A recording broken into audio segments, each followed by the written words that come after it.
Hallelujah. Praise the Lord. Hallelujah. Praise the Lord. We welcome every one of you once again to our Sunday service. और फिर से एक बार आज की रविवार की सभा में आप सभी का मैं स्वागत करता हूं। We are glad you can join us and you can receive what God has prepared for us today. आप सब जो हमारे साथ जुड़े हैं उसके लिए हम बहुत ही आनंदित हैं और परमेश्वर ने जो आज मुझे दिया है उससे प्राप्त करने के लिए आप यहाँ पर हैं, इसलिए हम बहुत ही खुश हैं। Father, we ask you right now that you open up our hearts and our minds. पिता, हम इस समय प्रार्थना करते हैं कि आप हमारे हृदय और हमारे मन को खोल दीजिए। Father, we ask that you will start to change our lives today as we enter into your word. और पिता, हम आपसे प्रार्थना करते हैं कि जैसे आज हम आपके वचन में प्रवेश करते हैं, आप हमारे जीवन में बदलाव को लाइए। Thank you, Lord, that your word is powerful enough to change us completely. और पिता, हम धन्यवाद करते हैं क्योंकि आपका वचन इतना सामर्थी है जो हमें पूरी रीति से बदल सकता है। We ask you these things in Jesus' mighty name. और हम प्रभु यीशु मसीह के सामर्थ्य नाम से प्रार्थना करते हैं। Today we continue with our topic on getting back to church. और हम लोग लगातार से उसी शीर्षक में बने बने हैं और शीर्षक यह है, कलीसिया में वापस आने का यह समय है। Now it's been close to a year that because of the pandemic, many churches have been closed. और ये इसलिए है क्योंकि अभी हम देखते हैं महामारी का समय चल रहा है, उस कारण से बहुत सी कलीसियाएं बंद है। And many people are not be able to go to church for a while because the pandemic is still on. और यह हमारा महामारी जो है अभी तक चल ही रही है, इसीलिए बहुत से लोग हैं वे कलीसिया तक नहीं जा पा रहे हैं। So maybe you cannot get back to church physically right now, तो इसी कारण से जो शारीरिक रूप से आप कलीसिया में नहीं जा पा रहे हो या नहीं जा सकते हो, but your heart needs to get back to church. लेकिन यह ज़रूरी है कि आपका हृदय वह कलीसिया में जाए। Most of us have become lazy in this past year regarding church. और हम में से बहुत से लोग हैं, कलीसिया के विषय में अगर उनसे पूछा जाए तो वे आलसी बन चुके हैं। You know, God is the same in the church as He is in your house right now. आपको मालूम आपको मालूम है, परमेश्वर जैसे वो कलीसिया में है, उसी प्रकार से आपके घर में भी वैसे ही है इस समय। The time of power during the worship is the same in your house as it is in church. और जिस प्रकार से आराधना के समय में परमेश्वर की उपस्थिति या सामर्थ्य होती है, उसी प्रकार से जैसे अभी है, वैसे ही सामर्थ्य अभी भी आपके घर में है। The power of prayer that happens in the time of church is the same as your time right now in church. और प्रार्थना की सामर्थ्य जैसे कलीसिया में होती है, उसी प्रकार से इसी समय आपके घर में भी है। So it's important that we need to take this seriously. तो इसीलिए यह बहुत ही ज़्यादा महत्वपूर्ण है कि हम इस बात को बहुत ही गंभीरता से लें। Right now, most of you are probably sitting still in your pajamas. और इस समय आप में से बहुत से लोग sorry silent get Are probably still sitting in your pajamas. Night आप जो dress. है अपना पैजामा पहन के ऐसे ही बैठे होंगे। You probably even haven't made your hair properly. और आप में से बहुत से लोग जो है अपने बालों को सही रीति से नहीं बनाए हैं। That's why I'm saying you have to get back to church. इसीलिए मैं इस प्रकार से कहता हूँ कि ज़रूरी है कि यह समय में कि हम कलीसिया में जाएँ। When we used to go to church physically, we would prepare an hour or two earlier before we started the service. और पहले जब हम लोग कलीसिया में जाया करते थे, उस समय हम लोग घंटों घंटे अपने आप को तैयार करते थे ताकि हम लोग सभा में शामिल हो सके। Now we take maybe 5 minutes. और अभी लगभग 5 मिनट हम लोग लेते हैं। And while we are watching the preaching, we are probably having our snacks and talking to people and going and coming to the bathroom. और जब वचन प्रचार होते रहता है, उस समय में लोग जो है कुछ स्नैक्स खाते हैं, कुछ लोग एक दूसरे से बातें करते हैं या फिर कोई वॉशरूम होकर आते हैं। Now, I know times have changed, things are different for us, but we cannot lose the essence or the foundation of what the church is. और हम जानते हैं कि अभी जो है समय बदल चुका है, बहुत सी चीज़ों में बदलाव आ चुका है कलीसियाओं में भी, लेकिन इसकी जो खुशबू है या फिर इसकी नींव की जो मजबूती है, उसको हम कभी भी बदल नहीं सकते। If you prepare for church online the way you prepare for a physical church, you will see a difference. जैसे आप एक शारीरिक कलीसिया के लिए अपने आप को तैयार किया करते थे, उसी प्रकार से यदि आप ऑनलाइन कलीसिया के लिए भी अगर अपने आप को तैयार करते हो, तो आप अपने जीवन में एक भिन्नता को महसूस करोगे, देख पाओगे। Now, I'm not saying wear a suit while you're sitting in the house, but at least prepare your heart, prepare yourself physically, because you are going to be in God's presence. मैं ये नहीं कहता हूँ कि यह सब गलत है, लेकिन मैं ये इसलिए कहना चाहता हूँ कि आप अपने आप को शारीरिक तौर से और अपने हृदय को भी जो है एक सही रीति से तैयार करें ताकि आप परमेश्वर की उपस्थिति में प्रवेश कर पाएँ। So it is time to get back to church. और ये समय है कि हम कलीसिया में वापस आ जाएँ। And like we studied last week, God did not make us to be alone. और जिस प्रकार से हमने पिछले सप्ताह में अध्ययन किया था कि परमेश्वर ने हमें इसलिए नहीं बनाया ताकि हम अकेले रहें। When God made Adam and he gave him all the responsibilities of the earth, जब परमेश्वर ने आदम को बनाया और पृथ्वी भर की सारी जिम्मेदारी जब उसके हाथ में दे दी, he said, "It is not good for this man to be alone." तब परमेश्वर ने कहा कि यह अच्छा नहीं है कि यह व्यक्ति अकेला रहे। So God created Eve and they started to have church. और फिर परमेश्वर ने उसके लिए हवा को बनाया और फिर वे लोग जो है कलीसिया या फिर एक आराधना सभा रखा करते थे।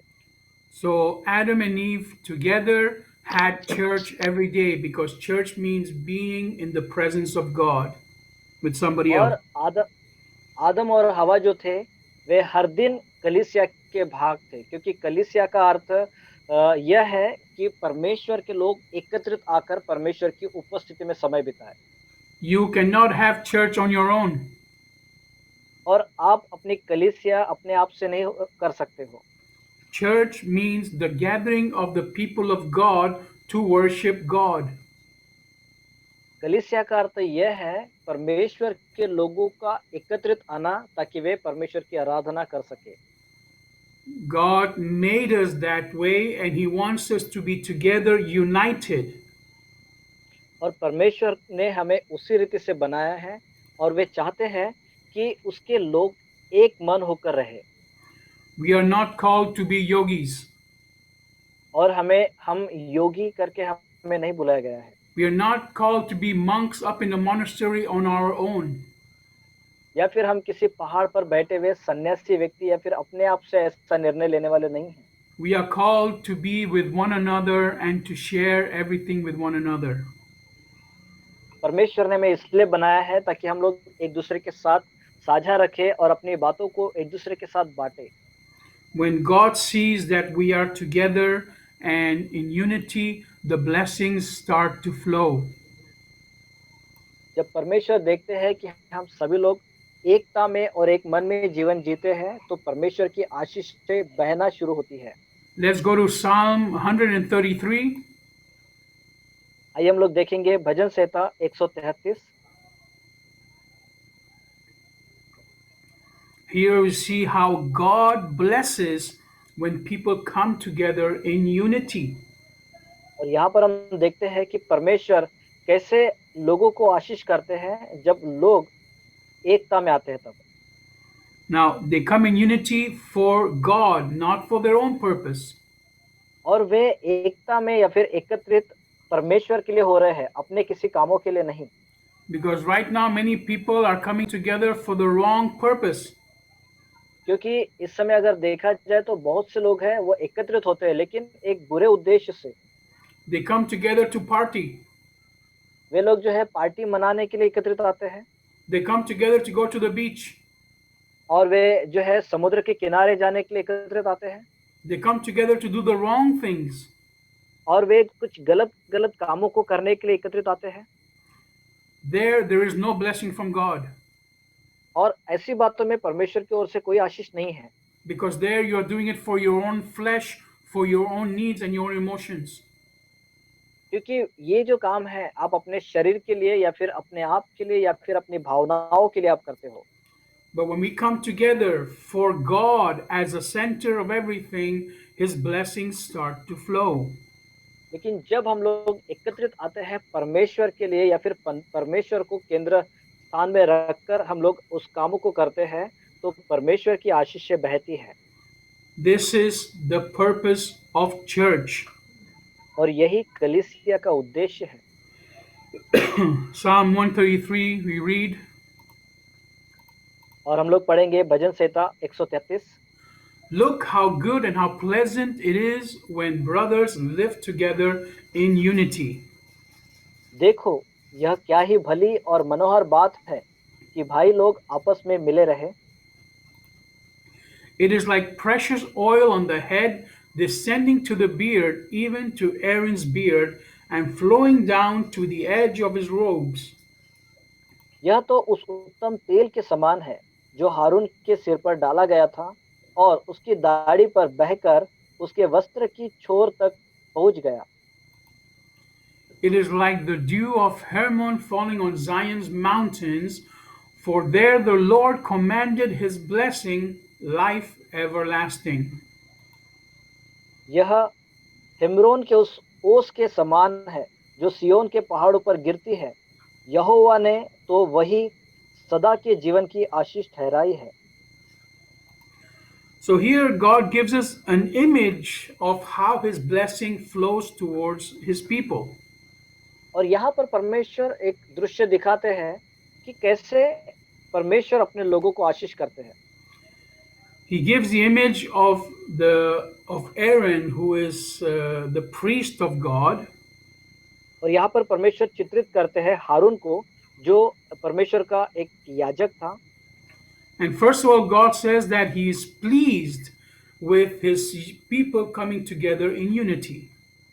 और पहले वचन में परमेश्वर कहता है कि वह बहुत ही खुश होता है जब वो देखता है कि उसके लोग एकता में आ रहे हैं And He shows His image of someone where oil is being poured upon them.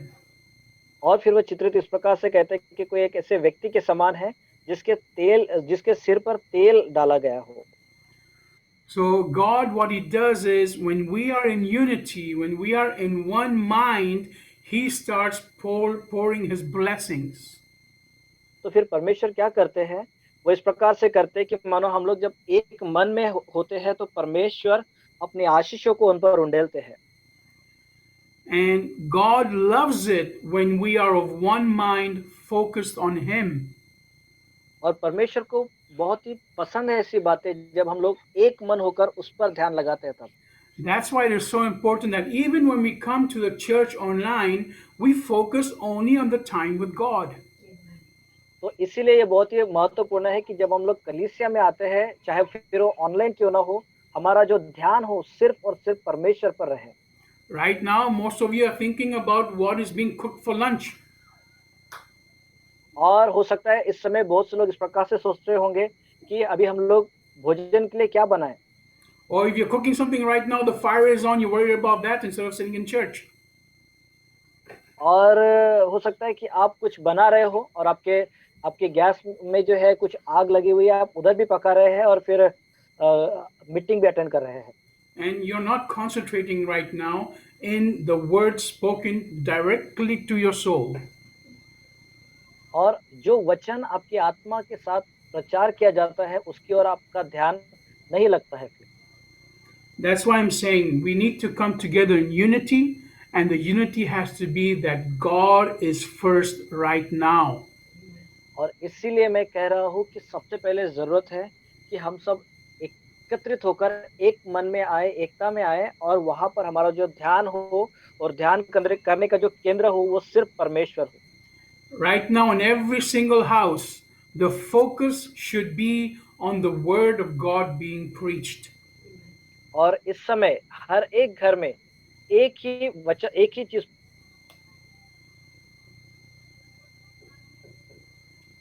Even while you are in church, normally physically, it is hard to concentrate. Imagine how much harder it is now that you are at home alone. I'm sorry, Pastor, your voice was Yes, breaking. it's Can you already repeat? hard to concentrate when you are in the church physically. Imagine how much harder if you're alone at home and nobody watching you. और पहले यह भी कितना कठिन ही था कि कलीसिया में शारीरिक रूप से होकर भी आप आराधना में या फिर प्रभु के ऊपर ध्यान नहीं लगा पाते थे। अब सोचिए जब आप अपने घर में अकेले हो तब उस आपके लिए ये कितना कठिन होगा और So in this word, we read that the oil, which is the blessing, flows from the head down to the beard, down to the ends of the clothes of Aaron. और यहाँ वचन 2 में हम पढ़ते हैं, यह तो उस उत्तम तेल के समान है जो हारून के सिर पर डाला गया था और उसकी दाढ़ी पर बहकर उसके वस्त्र की छोर तक पहुँच गया। So, in this unity, in this body of Christ, the power of the Holy Spirit is poured on the head, which is Jesus, and then it flows down to us, every single one down to the smallest. तो इस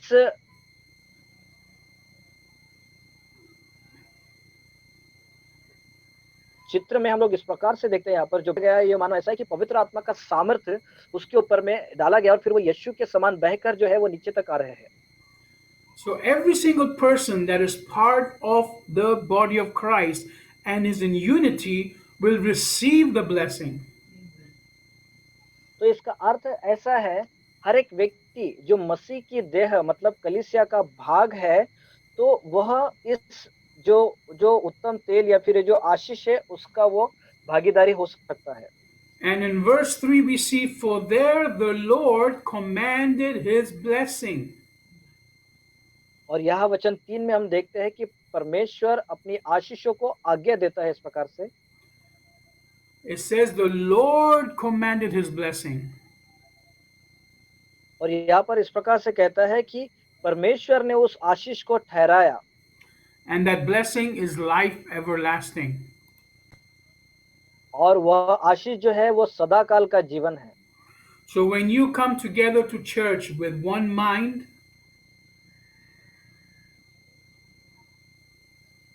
तो जब आप कलीसिया में आते हो एक मन के साथ and you focus on the person of Jesus Christ, और आप यीशु मसीह पर अपना ध्यान केंद्रित करते हो तब then God pours out his blessing, which is salvation. तब यह बातें जो है पूरी रीति से आपके जीवन में आशीष के रूप में आती है जो एक उद्धार है। So one of the main reasons to get back to church is so that you can enjoy and experience true salvation.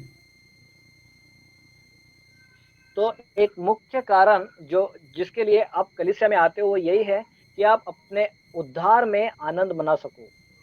Because if you're not in church and you're distracted by other things all the time, you will not experience what God has for you. क्योंकि यदि आप कलीसिया में नहीं हो और जो भी चीजें बाहर हो रही है उसकी ओर अगर आपका ध्यान है तो परमेश्वर की ओर से आने वाली आशीषों से आप चूक जाओगे।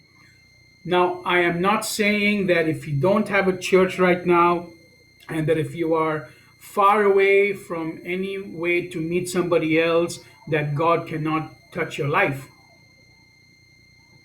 और मैं अभी ये नहीं कहता हूँ कि आपके पास कलीसिया नहीं है या फिर आप बाहर कहीं ऐसी जगह पर हो जहाँ पर आपके जीवन को छुआ नहीं जा सकता है तो What I'm saying is that when you are together with another brother or sister in Christ, God loves to मैं क्या be there and pour out his blessings. मैं यह कहना चाहता हूँ कि आप जहाँ कहीं भी है लेकिन अगर आप परमेश्वर के लोगों के साथ किसी प्रभु के लोग मतलब कोई भाई या बहन के साथ आप हैं और वहाँ पर आप एकत्रित होकर प्रार्थना करते हो तो वहाँ पर भी प्रभु की आशीष आती है। God's plan for us is not to be alone at all.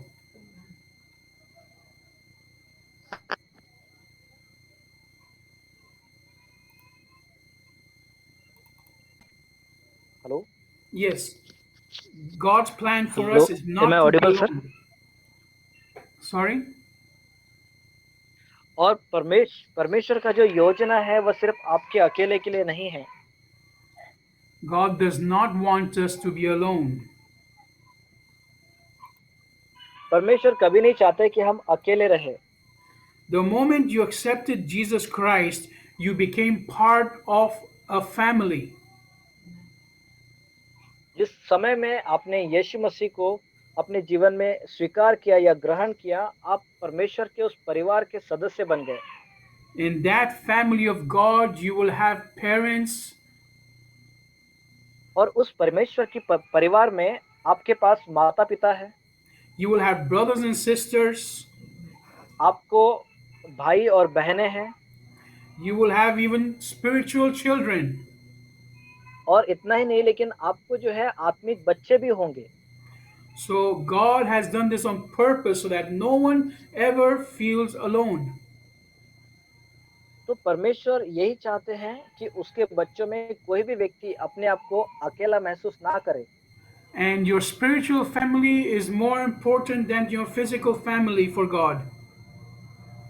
और परमेश्वर के लिए आपके शारीरिक परिवार से ज़्यादा महत्वपूर्ण है आपका आत्मिक परिवार। Now, God is not saying that you need to forget about your physical family, but He is saying that don't ignore your spiritual family.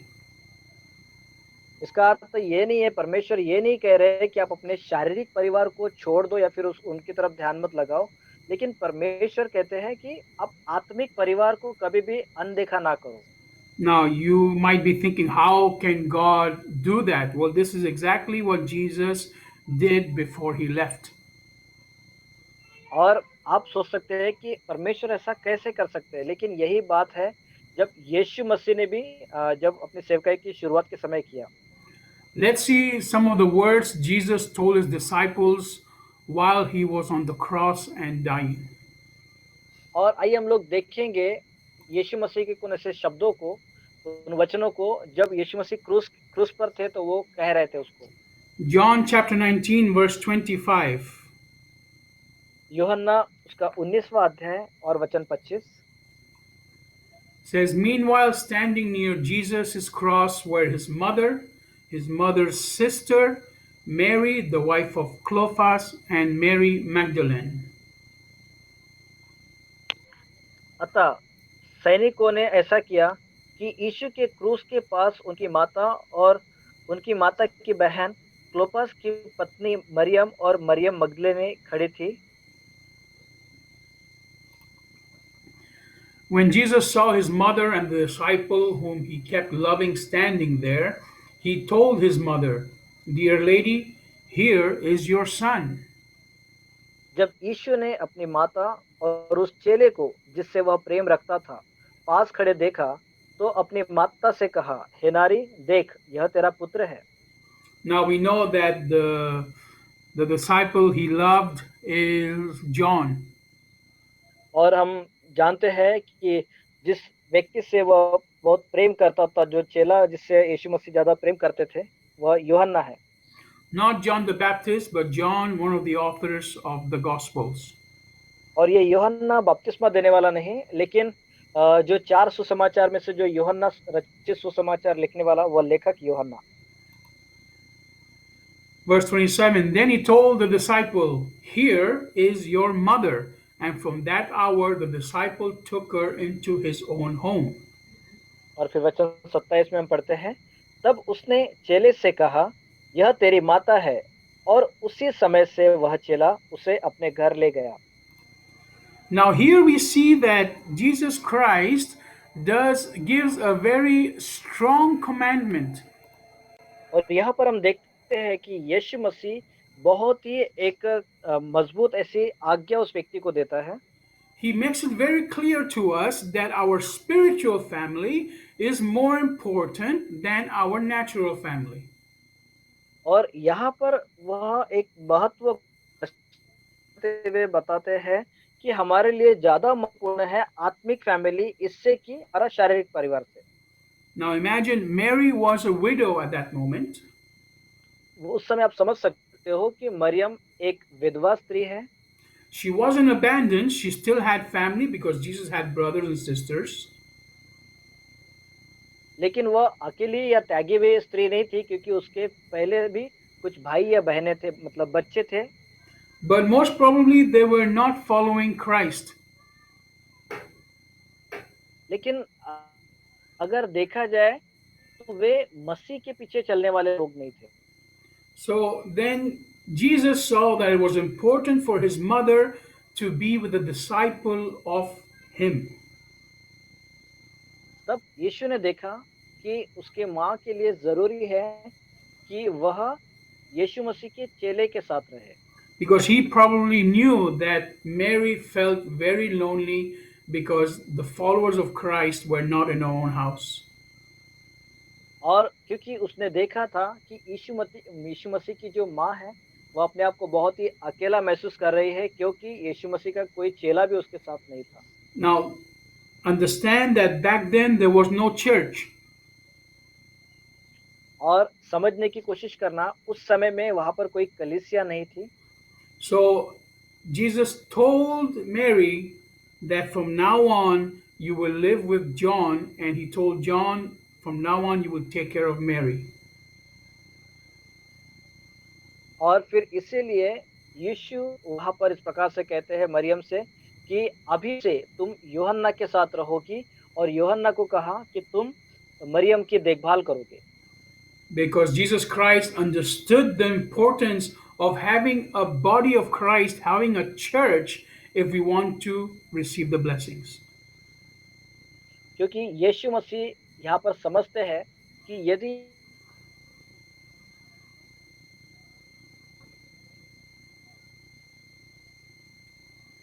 है कि आप मसीह की देह मतलब संगति में रहना ज़रूरी है। So God very clearly with his own mother shows us that it is more important for us to focus on the church than on our own lives. इसीलिए परमेश्वर जो है ज़्यादा महत्व देते हैं इस बात पर अपनी माता का उदाहरण देकर के भी कि हमारे लिए ज़्यादा ज़रूरी है कि हम यीशु मसीह पर या परमेश्वर पर ध्यान लगाएँ, इसके बजाय कि हम अपने आप पर ध्यान लगाएँ। Because by doing this, what happens is that we learn to love each other within the church. क्योंकि ऐसा करने के द्वारा हम यही दर्शाते हैं कि हम एक-दूसरे पर प्रेम करते हैं कलीसिया के अंदर। Now, do you know in the Bible what it says, how people will know that you are from Jesus? और क्या आप जानते हो बाइबल में कि कैसे लोग स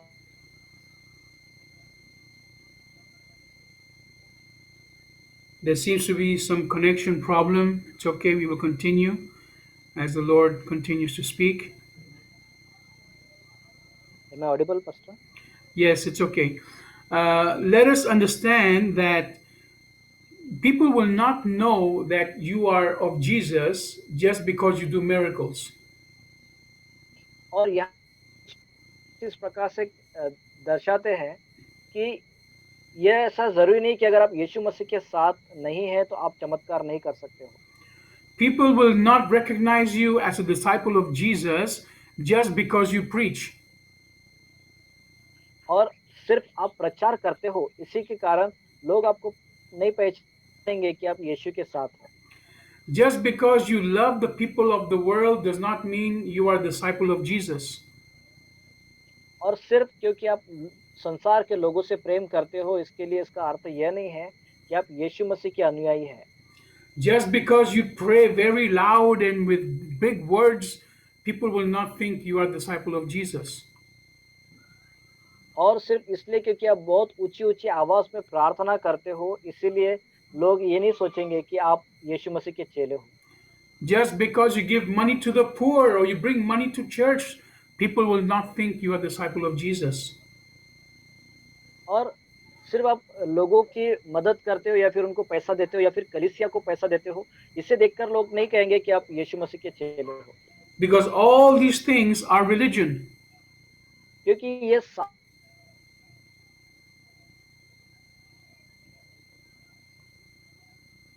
से जुड़ी हुई है। All these things are exactly what the Pharisees were doing. और ये सारे काम वे काम हैं जो फरीसी भी किया करते थे। So let us see what the Bible says, what Jesus says, that people will know you are mine by doing one thing. और आइए हम लोग देखेंगे कि यीशु मसीह क्या कहते हैं, बाइबल क्या कहती है कि कब लोग कहेंगे कि आप परमेश्वर के हो या फिर यीशु मसीह की ओर से। We go to John chapter 13, हम लोग देखेंगे यूहन्ना उसका 13 अध्याय verse 35. और वचन 35। Verse 34 better. वचन 34 को हम पढ़े। I am giving you now a new commandment to love one another, just as I have loved you, you also should love one another. मैं तुम्हें एक नई आज्ञा देता हूँ कि एक दूसरे से प्रेम रखो, जैसा मैंने तुमसे प्रेम रखा है वैसा ही तुम भी एक दूसरे से प्रेम रखो। Now listen carefully to this next verse. This is how everyone will know that you are my disciples if you have love for one another. और आइए इस वचन की ओर अपना ध्यान देना। वचन 35, यदि आपस में प्रेम रखोगे तो इसी से सब जानेंगे कि तुम मेरे चेले हो। Now he didn't say that if you do miracles, they will know you are my disciple. तो यहाँ पर वह ऐसा नहीं कहता कि अगर तुम बहुत चमत्कार करोगे तब लोग जानेंगे कि तुम मेरे चेले हो। He didn't say that if you preach from the Bible, you are my disciple. उसने ऐसा भी नहीं कहा कि अगर आप बाइबल लेकर या बाइबल से प्रचार करोगे तब तुम मेरे चेले हो। He did not say that if you pray loud and you give to the poor, you are my disciple. या फिर यीशु ने ऐसा भी नहीं कहा कि तुम बहुत ऊंची ऊंची आवाज में प्रार्थना करोगे या फिर गरीबों को पैसा दोगे तो आप यीशु के चेले हो। And what he said was, if you love one another, that's what makes us different. लेकिन उसने क्या कहा, यदि तुम एक दूसरे से प्रेम रखोगे, यही चीज है जो हमें एक दूसरे से भिन्न बनाती है। But if you don't go to church, if you don't meet with the people of God, how can you how can you show love for them? लेकिन यदि आप कलीसिया में न जाओ या फिर परमेश्वर के लोगों से आप ना मिलो तो आप कैसे एक दूसरे को प्रेम दर्शा पाओगे। By being alone, all you can do is love yourself. अकेला रहकर आप सिर्फ अपने आप से ही प्रेम कर सकते हो। And by being only with your family in the church, then you can only love the ones that you're supposed to love. तो अपने परिवार के साथ रहकर या फिर जिनसे आप प्रेम करते हो उन्हीं के साथ रहकर आप जो है कभी भी कलीसिया जिसको आपने प्रेम करना चाहिए आप कभी दर्शा ही नहीं पाओगे। That's why God is clearly telling us we need not to forget the meeting of the people of God. और इसीलिए परमेश्वर का वचन इस प्रकार से कह रहा है कि कभी भी हमें परमेश्वर के लोगों से मिलना बंद नहीं करना है। Let's look at that warning in Hebrews chapter 10, and we close with this. हम लोग एक चेतावनी को पढ़ेंगे जो इब्रानियों उसके 10वें अध्याय में है, फिर हम समाप्त करेंगे। Verse 24. और वचन 24।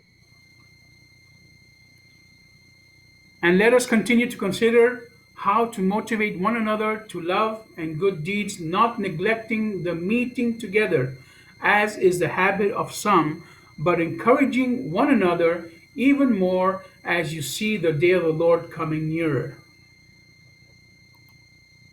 और प्रेम और भले कामों में उस्काने के लिए हम एक दूसरे की चिंता किया करें और एक दूसरे के साथ इकट्ठा होना न छोड़े, जैसे कि कितनों की रीति है, पर एक दूसरे को समझाते रहे, और जो जो उस दिन को निकट आते देखो त्यों त्यों और भी अधिक यही किया करो। So today, God is telling us, first of all, to get back to church. तो यहाँ पर आज परमेश्वर से कह ले सबसे पहले कि जरूरत है कि हम लोग कलीसिया में वापस आए। And even if you cannot get back to church physically, get back to church in your own house. और यद्यपि अगर आप शारीरिक तौर से कलीसिया के साथ आप एकत्रित या फिर वापस नहीं आ सकते हो, तो भी अपने घर में एक कलीसिया के रूप में एक-दूसरे के साथ एकता रखिए। Most of us are not used to having church in our own house. बहुत से लोग हैं हम में से जो अपने घरों में कलीसिया नहीं रखते Most of us do not know how to pray in our own houses.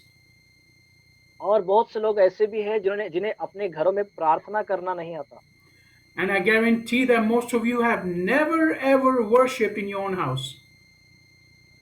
और मैं जानता हूँ कि बहुत से लोग ऐसे हैं कि अपने घर में बिल्कुल भी वे आराधना नहीं करते They are depending on the worship team of the church to worship.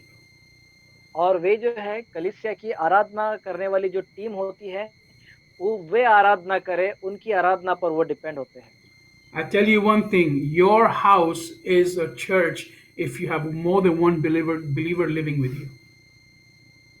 आज मैं आपको बताना चाहता हूँ आपके घर में अगर एक भी विश्वासी है एक से भी ज्यादा और एक विश्वासी मानो दो विश्वासी भी है तो वह एक कलीसिया है So that's why you need to meet with that person in your house and have daily devotions, और इसीलिए यह ज़रूरी है कि आप उस व्यक्ति के साथ मिलें और आप हर दिन भक्ति करें, आराधना करें। that you have prayer meetings, आपके घर में आप प्रार्थना सभा लें that you have Bible studies, और आपके घर में आप बाइबल अध्ययन करें and that together you worship God. और एक साथ मिलकर आप परमेश्वर की आराधना किया करें। This is what God intended from the very beginning. और यही बात है जो परमेश्वर ने शुरुआत से तय करके रखी है। It is not for us to go to a building and have church only there once a week. और यह ज़रूरी नहीं है कि हम लोग एक इमारत के अंदर जाकर सप्ताह में एक दिन प्रार्थना करें। If you have a hard time doing this in your house, join us online. We are here for that purpose. और इस प्रकार से अगर कठिन समय है आज आपके पास तो यहाँ पर ऑनलाइन में हम लोग भी हैं। आप हमसे हमारे साथ भी उस उद्देश्य के साथ यहाँ पर जुड़ सकते हैं प्रार्थना के लिए। We are here having daily devotionals twice a day. यहाँ पर हम लोग हैं हर दिन जो है हम लोग 2 बार आराधना भक्ति करते हैं। We have time of Bible study and of course a time of church right now. और हमारा जो है बाइबल स्टडी होता है, बाइबल अध्ययन होता है और कलीसिया की सभा भी होती है। This is just to help you so that you do not lose the touch with other believers.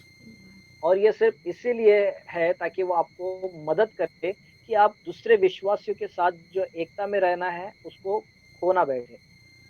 Remember, the God that moves with power inside the church also moves with power inside your house. आप याद रखें कि वो परमेश्वर जो सामर्थ्य रूप से आपकी कलीसिया के अंदर में काम करता है या चलन करता है वही परमेश्वर आपके घर के अंदर भी सामर्थ्य रूप से काम करता है या चलन करता है। Because we read in Psalm 133 that God orders blessings. क्योंकि हमने भजन संहिता 133 में आज पढ़ा है परमेश्वर अपने आशीषों को आज्ञा देता है। He does not order blessings upon a building. और परमेश्वर ने अपने आशीषों को किसी इमारत के ऊपर में आज्ञा नहीं दिया। He ordered his blessings upon a group of people that come together in unity for Jesus Christ. लेकिन वह अपने आशीषों को आज्ञा देता है उन लोगों के लिए जो यीशु मसीह के नाम से एकत्रित आते हैं। So I encourage you today with this word that you get back to church. और इसीलिए मैं आपको आज उत्साहित करता हूँ कि आप कलीसिया में वापस आए। Next week we will see many more benefits of being part of a body. और अगले सप्ताह में हम लोग और